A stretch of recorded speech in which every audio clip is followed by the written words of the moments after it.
Just আরেকটু হলো না, এই শিয়ক নদীতে আমার ড্রোনটা ভেসে পাকিস্তানে চলে যেত। ড্রোন ফুটেজটা দেখার জন্য ভিডিওর শেষ পর্যন্ত তোমরা অপেক্ষা করো।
চলো আজকে লোটাস ইকো রিসর্টটা তোমাদেরকে ঘুরে দেখাই, এবং লোটাস ইকো রিসর্টের চারিপাশটা যে এতটা অদ্ভুত সুন্দর সেটা তোমরা নিশ্চয়ই এই ড্রোন ফুটেজ দেখেই বুঝতে পারছো। তো এই লোকেশানটা কিন্তু প্রচণ্ড হাই ডিমান্ডে থাকে, এবং যেহেতু এটা সিজনের এন্ডে আমরা এসেছি, তাই জন্য আমাদের পার হেড, আমাদের বলতে শুধু আমার আর প্রাঞ্জলের পার হেড পড়েছিল ১,৫০০ টাকা করে। এর সাথে কিন্তু ফুডিং এবং লজিং ইনক্লুডেড। এখানকার খাবার দাবারের কোয়ালিটি নিয়ে সত্যিই কিছু বলার নেই, কারণ এত সুন্দর খাবারের কোয়ালিটি। আমরা তো এই কটেজগুলোতে ছিলাম, কিন্তু এখানে কিন্তু তোমরা টেন্টিং অপশানও পেয়ে যাবে। তো টেন্টিংয়ের এক্স্যাক্ট ফেয়ার কত থাকে সেটা আমার জিজ্ঞেস করে ওঠা হয়নি, তবে আমার মনে হয় এটা ১,০০০ থেকে ১,২০০-র মধ্যে ভ্যারি করবে। তবে এই টেন্টের ভেতরে তুমি প্রবেশ করার সাথে সাথেই দেখতে পাবে সুন্দর একটা ডাবল বেডের বিছানা এবং অ্যাটাচড বাথরুম।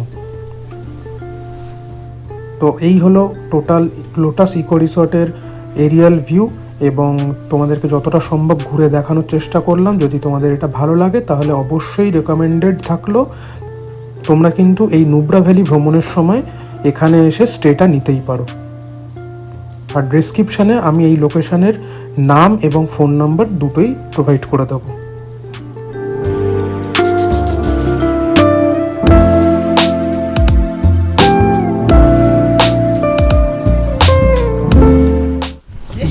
বলো, আবার বলো। আমার ড্রেসটা কেমন লাগছে আমায়? তোমাকে একদম সুইট 16 লাগছে। দারুণ ড্রেস হয়েছে সত্যি। Good morning from Hunder. তো এখন আমাদের হচ্ছে ব্রেকফাস্টের টাইম, তো চলো ব্রেকফাস্ট করে নিই। ব্রেকফাস্ট টেবিলে আজকে দেখে নিই কী কী আছে।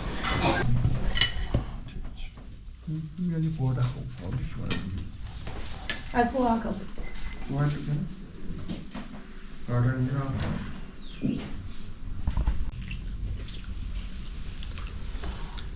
খাবারের কোয়ালিটি কেমন গো? দারুণ দারুণ দারুণ। রাত্রেও খাদ্য ভালো, ব্রেকফাস্টও দারুণ দিয়েছে। কি অবস্থা ভাই? Breakfast jam, poha, paratha, chutney. Breakfast যা হেভি, তাতে আর লাঞ্চের হয়তো দরকারই পড়বে না।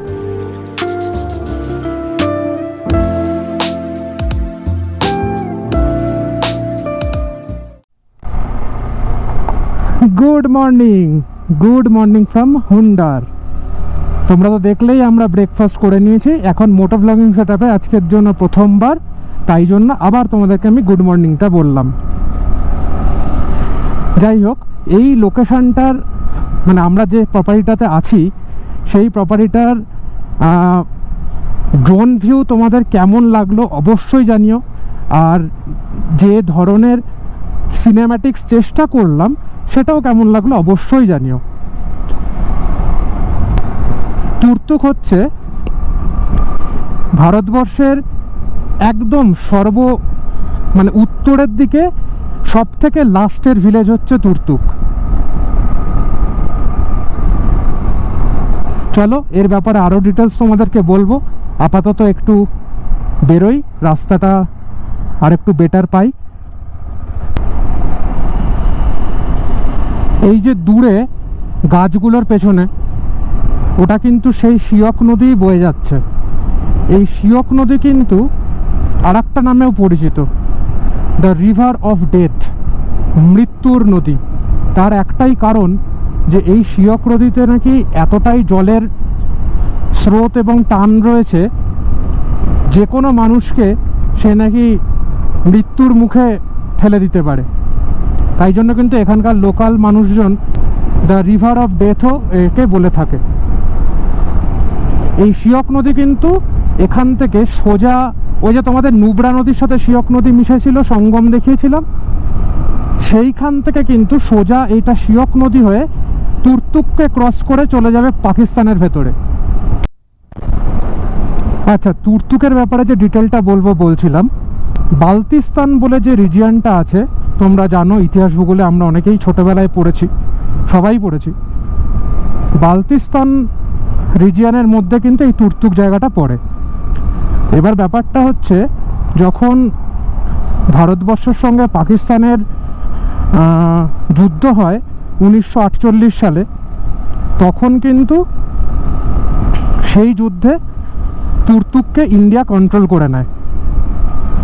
আর এই তুর্তুক কিন্তু তোমার পাকিস্তানের একদম লাইন অফ কন্ট্রোলের পাশেই, বলতে পারো 8 কিলোমিটার মাত্র দূরত্ব বর্ডারের সাথে। আর 1971 সালে যখন ভারত পাকিস্তানের যুদ্ধটা হয়েছিল, তখন কিন্তু ফাইনালি পাকিস্তানের থেকে ভারতবর্ষ এই মানে বালতিস্তান রিজিয়ন থেকে তুর্তুককে এবং সঙ্গে আরও 4টে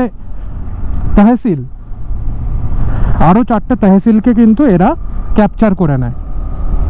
সেই 4টের নাম হচ্ছে বোগদাং, তিয়াস্কি, চালুংখা এবং ধোতাং। এই 4টে রিজিয়নের মধ্যে তুর্তুক অ্যাড হয়ে যায়। এবার তাহলে হয়ে গেল টোটাল 5টা। এই 5টার মধ্যে কিন্তু বোগদাংটাই একমাত্র ইন্ডিয়াতে বরাবর ছিল, মানে সেটা 1948 সাল থেকেই লাদাখের গভর্নমেন্ট মানে লাদাখ অ্যাডমিনিস্ট্রেশনের আন্ডারেই কিন্তু বোগদাংটাকে ধরা হয়েছিল। তো তুর্তুক ভিলেজের ব্যাপারে আর একটা ছোট্ট ইনফরমেশন, সেটা হচ্ছে তুর্তুক ভিলেজটা কিন্তু কারাকোরাম পর্বতমালা এবং হিমালয়ান পর্বতমালা, মানে পুরো হিমালয়ান যে পর্বতমালা রেঞ্জ, তো হিমালয়ান পর্বতমালা রেঞ্জ এবং কারাকোরাম পর্বতমালা রেঞ্জ, এই দুটোর মাঝখানে কিন্তু রয়েছে তুর্তুক ভিলেজ। আর তুর্তুক ভিলেজ জানো সব থেকে কিসের জন্য বিখ্যাত? অ্যাপ্রিকটের জন্য কিন্তু তুর্তুক ভয়ঙ্করভাবে ফেমাস। এরপর আমরা চলে গেলাম সুন্দর একটা ভিউ পয়েন্ট দেখতে। ভিউ পয়েন্টটা দেখে এখানে টুক করে একটু ড্রোন উড়িয়ে নিলাম, আর তারপর আবার এই শিয়ক নদীকে ফলো করতে করতে আমরা এগিয়ে গেলাম তুর্তুকের দিকে।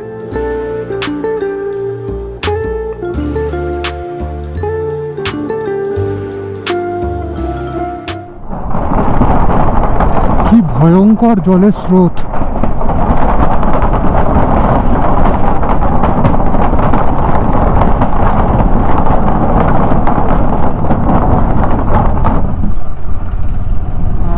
রিভার বেডটাকে দেখে যেটা মনে হচ্ছে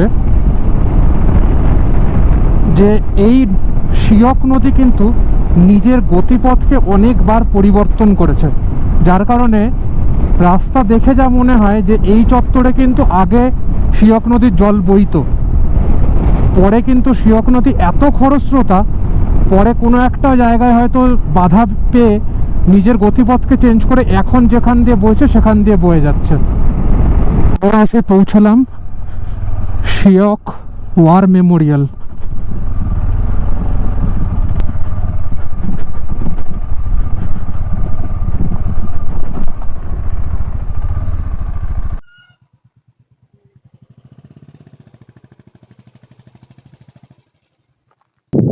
15ই জুন 2020 আমরা খবরের কাগজে একটা খবর পড়েছিলাম যে এখানে নাকি চাইনিজ আর্মি হঠাৎ করে আক্রমণ করে ভারতীয় সেনাদের ওপর, এবং সেই ভারতীয় সেনার সংখ্যা কিন্তু ছিল খুবই কম, মাত্র 20 জন। তো সেই 20 জন কিন্তু তাদের কাছে না ছিল কোনো অস্ত্রশস্ত্র, না ছিল কোনো রকম আলাদা করে গুলি বন্দুকের সাপোর্ট। তারা কিন্তু নিজেদের গায়ের শক্তিকেই প্রধান শক্তি হিসেবে কাজে লাগিয়ে এবং রাইফেলের মাথায় যে ফলাগুলো থাকে সেই ফলাগুলোকে কাজে লাগিয়ে চাইনিজ শত্রুদের অনেকটা পরিমাণে দমন করেছিল। এই যে আমরা পৌঁছে গেছি বোগদাং গ্রামটায়, যেটা একদম পার্টিশনের সময় থেকেই আমাদের ভারতের সাথেই যুক্ত ছিল। এটার গল্প তোমাদের এতক্ষণ বলছিলাম। তুর্তুক আর মাত্র 10 কিলোমিটার বাকি। এত সুন্দর একটা ঝর্ণার লোকেশন দেখতে পেয়ে আমরা কেউ আর নিজেদেরকে আটকে রাখতে পারলাম না।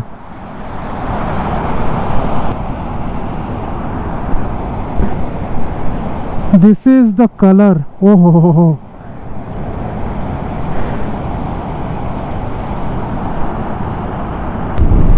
আমরা পৌঁছে গেছি Turtuk, the last village of India from northern side. Water crossing.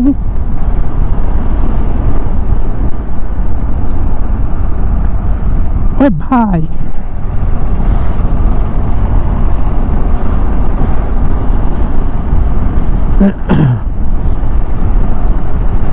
this is Turtuk village. Wow, such a lovely place.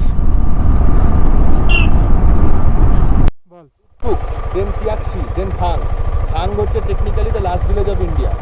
আমরা ওখানে যাব, ওখানে গিয়ে দাঁড়িয়ে লাঞ্চ করে দেন উইল গো দেয়ার। ঠিক আছে।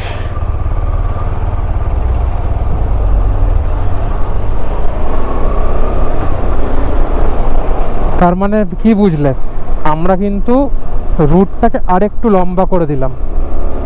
যত দূর মানুষ যেতে পারে তত দূর আমরা পৌঁছে যাব। আর আমরা সত্যি কপাল করে ড্রাইভারটাও পেয়েছি। Wow, so beautiful.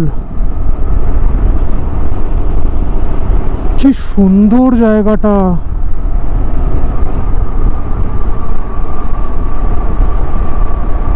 This is তিয়াকসি।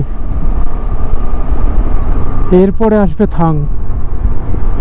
কত থাকার জায়গা এখানে।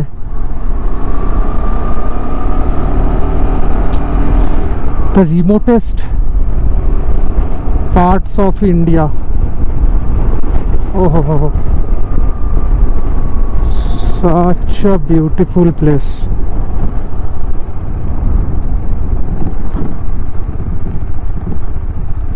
Welcome to border village Thang, last village of India. Distance 3.5 kilometers.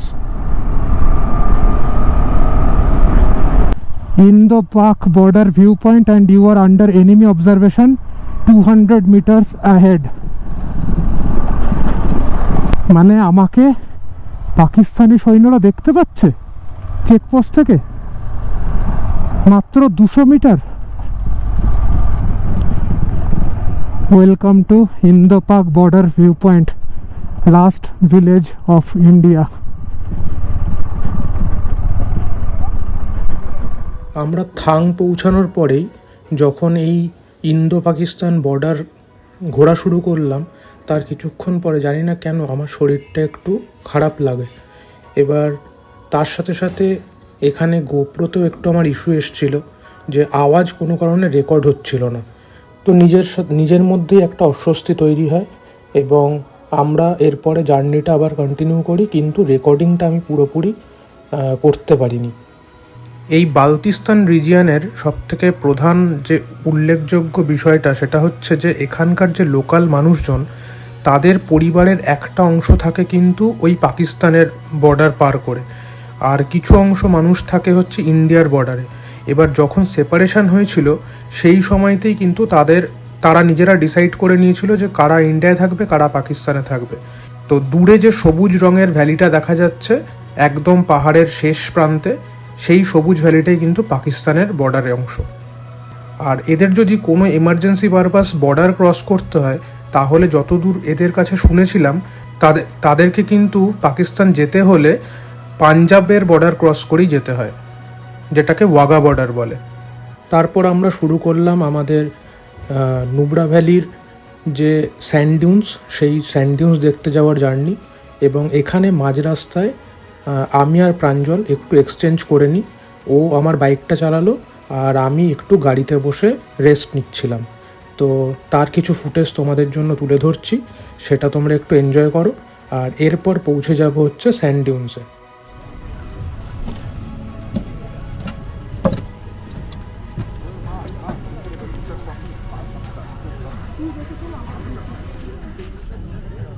তো আমরা এখন এসে পৌঁছালাম হচ্ছে স্যান্ড ডিউন্স। হুন্ডারের কিন্তু one of the best attraction points sand dunes, আর তার সাথে কিন্তু আছে ডাবল হাম্পড ক্যামেলস। তো চলো আর একটু ভেতরে গিয়ে সামনাসামনি দেখে নিই।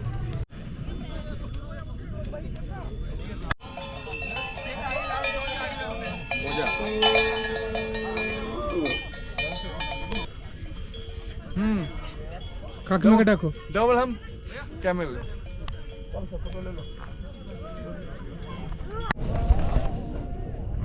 তো তোমরা তো দেখলেই যে প্রাঞ্জলের বাবা মা ডাবল হাম্প ক্যামেলে রাইড করলো, এখনও করছে। তো আমি রাইডটা করলাম না, তার কারণ স্যান্ড ডিউন্স পৌঁছানোর পরে ক্যামেল রাইডটা না করার এটাই একটা প্রধান কারণ ছিল যে শরীরের অস্বস্তি। হয়তো কোনো না কোনোভাবে আমি মেন্টালি ডিস্টার্বড হয়ে গেছিলাম, কিংবা শারীরিক কোনো অসুস্থতা, সেটা আমি এক্স্যাক্টলি জানি না কী রিজন ছিল, কিন্তু আমি ক্যামেল রাইডটা আর করিনি। তো কিছু জিনিস হয়তো ভবিষ্যতের জন্যেই থেকে গেল। তোমাদেরকে হয়তো সেই একই রকম এক্সাইটমেন্ট বা একই রকম মজাটা আমি এই ভিডিওর মাধ্যমে দিতে পারছি না, তার জন্য আমি সত্যিই খুবই দুঃখিত। তো আশা করব তোমরা আমার জায়গাটাকেও বোঝার চেষ্টা করবে, এবং যদি ভিডিওর কোনো অংশ তোমাদের ভালো লাগে তাহলে অবশ্যই একটু লাইক করো, আর যদি খারাপ লাগে সেটা অবশ্যই কমেন্ট লিখে জানিও। আসলে তোমাদের জন্য ভিডিও রেকর্ডিং করাটার সবথেকে গুরুত্বপূর্ণ বিষয়টা হলো নিজের মনের ভাবনাগুলোকে বা এই সৌন্দর্যগুলোকে সুন্দরভাবে কথার মাধ্যমে ফুটিয়ে তোলা। তো আমি কেন জানি না সেদিনকে আর রেকর্ডিং করার সময় সেইভাবে কথা বলতে পারছিলাম না, তো যার কারণে আমার আর ভিডিও করার মানসিকতাই তৈরি হচ্ছিল না। তো একটা হয় না অনেক সময় নিজের মধ্যে থেকে সেই ফিলিংটাই আসে না যে ক্যামেরার সামনে কিছু বলি। যেমন ধরো তোমরা এই স্যান্ড ডিউনের ভিডিওতে দেখবে কিছুক্ষণ কথা বলার পরেই আমার গোপ্রোতে আর আওয়াজ রেকর্ড হয়নি। তো জানি না, এই হয়তো সব কিছু মিলিয়ে মিশে ভিডিওটা খুব একটা ভালো তৈরি হলো না, তবে আশা করব তোমরা আমার সাথে কোঅপারেট করবে এবং ভবিষ্যতের ভিডিওগুলোর জন্য তোমরা অপেক্ষা করবে। তো ক্যামেরার সামনে ঠিক মতন কথা বলতে না পারা, তার সাথে আবার ভিডিও রেকর্ডিংয়ে সাউন্ড না আসা, এটা সত্যি একটা খুব ডিমোটিভেশনের কারণ। কিন্তু আমি বলবো যে মানুষের জীবন তো সবসময় ওপর নিচ হতেই থাকে, মানসিকভাবে হোক বা শারীরিকভাবে। তো এটার সাথে যদি তোমরা সবাই একটু কোঅপারেট করো তাহলে আমি সত্যিই খুব খুশি হব। যে জলটা দেখছো এটা কিন্তু ঝর্ণার জল। ঝর্ণার জলটাকে কিন্তু এমনভাবে ইউজ করা হয়েছে, এটা হচ্ছে মেন স্ট্রিম ঝর্ণা। এটার সাথে প্রত্যেকটা বাড়িতে একটা করে চ্যানেল করে দেওয়া আছে, বাড়িতে বলো হোটেলে বলো সব জায়গায় একটা করে চ্যানেল করে দেওয়া আছে, সেখানে একটা করে স্ট্রিম ঢুকে যাচ্ছে। আর তার সাথে সাথে সেই জলটাকেই এরা ইউজ করছে ড্রিঙ্কিং ওয়াটার হিসেবে, এবং তারা কিন্তু মানে সবার কাছে রিকোয়েস্ট করেছে যাতে এই জলটাকে কোনোভাবেই পলিউট করা না হয়। তো এরপরে আমরা হোটেলে ব্যাক করে যাই এবং পরের দিনের প্যাংগং জার্নির জন্য প্রস্তুতি নিতে থাকি। তো যার কারণে সেদিনকে আর ফেরার পরে ভিডিওটা শেষ করা হয়নি। আশা করি তোমরা সেই জায়গাটাকে একটু কনসিডারেশন দেবে। তো চলো, দেখা হচ্ছে এর পরের ভিডিওতে। তোমরা সবাই ভালো থেকো, সবাইকে টাটা।